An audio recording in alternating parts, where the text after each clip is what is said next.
ప్రధాని నరేంద్ర మోదీని పెద్ద అన్న అని సీఎం రేవంత్ రెడ్డి అన్నంత మాత్రాన బీజేపీ కాంగ్రెస్ కలిసిపోయినట్ట అని కేంద్ర మంత్రి బీజేపీ రాష్ట్ర అధ్యక్షుడు కిషన్ రెడ్డి ప్రశ్నించారు. మోదీని ఆ మాట ఎందుకన్నారో రేవంత్నే అడిగి తెలుసుకుంటే బాగుంటుందని బీఆర్ఎస్ లీడర్లకు సూచించారు.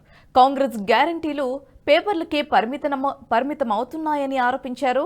వాటి వల్ల ఎంతమందికి ప్రయోజనం కలుగుతుందో తెలియదు కానీ ప్రచారం మాత్రం ఆర్భాటంగా చేస్తున్నారని విమర్శించారు.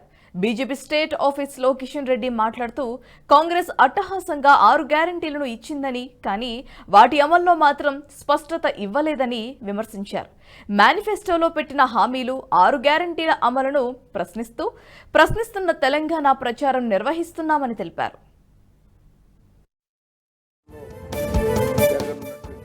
పార్లమెంట్ ఎన్నికలకు సంబంధించి పార్టీని అన్ని రకాలుగా సిద్ధం చేస్తా ఉన్నాం. చాలా సంతోషం. ఈరోజు నిన్న ప్రధానమంత్రి గారి యొక్క ర్యాలీస్ విజయవంతమైనాయి. అదేవిధంగా అనేక రకాల అభివృద్ధి కార్యక్రమాలు కూడా వారు ప్రారంభోత్సవము భూమి పూజ కూడా చేయడం జరిగింది. చాలా తక్కువ సమయంలో ఈ ర్యాలీలు విజయవంతమైనాయి. పార్టీ తరఫున పూర్తి స్థాయిలో పార్టీని సిద్ధం చేసేటువంటి కార్యక్రమంలో ముందున్నాం. ఈ రోజు నుంచి 2 digital campaigns Bharatiya Janata party తరఫున మేము ప్రారంభిస్తా ఉన్నాం. ఒకటి, మన మోదీ ఏ రకంగా దేశానికి తెలంగాణకు సంబంధించి అన్ని వర్గాల ప్రజలకు న్యాయం చేస్తూ అన్ని ప్రాంతాల సమగ్ర అభివృద్ధికి కృషి చేస్తున్నటువంటి మోడీ గారు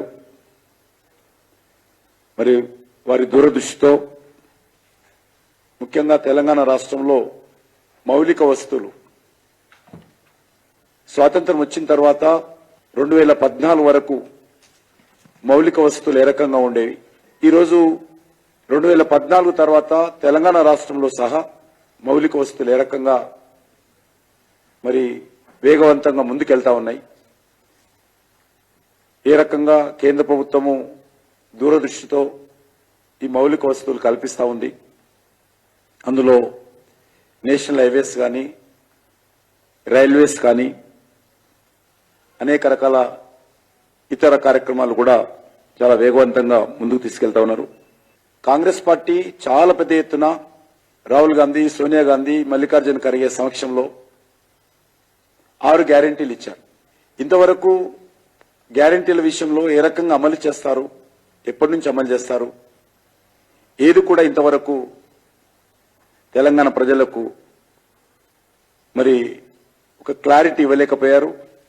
వాళ్ళలో కూడా క్లారిటీ లేదు. రైతులకు సంబంధించి 2 లక్షల రుణమాఫీ కావచ్చు, పెన్షన్స్ 4,000 పెంచే కార్యక్రమం కావచ్చు, రైతులకు 3 లక్షల సున్నా వడ్డీ రుణాలు కావచ్చు, 2 లక్షల వరకు ఉన్నటువంటి రైతు రుణాల మాఫీ కావచ్చు, నిరుద్యోగులకు 4,000 నిరుద్యోగ భృతి కానీ, ప్రతి మహిళకు 2,500 ఆర్థిక సాయం అందించే కార్యక్రమం కానీ, రైతులకు ఇచ్చేటువంటి ధాన్యం తీసుకునే ధాన్యం పైన 500 బోనస్ కానీ అనేక రకాలుగా. ఈ వీడియో మీకు నచ్చినట్టయితే లైక్ చేయండి, 10 మందికి షేర్ చేయండి. అలాగే కామెంట్ల రూపంలో మీ అభిప్రాయాలను మాతో పంచుకోండి. Nationalist hub group of channels ను సబ్స్క్రైబ్ చేసుకుని తెలుగునాట జాతీయవాద జర్నలిజాన్ని ప్రోత్సహించండి. ఈ వీడియో కింద ఉన్న బెల్ ఐకాన్ పై క్లిక్ చేయడం మర్చిపోవద్దు.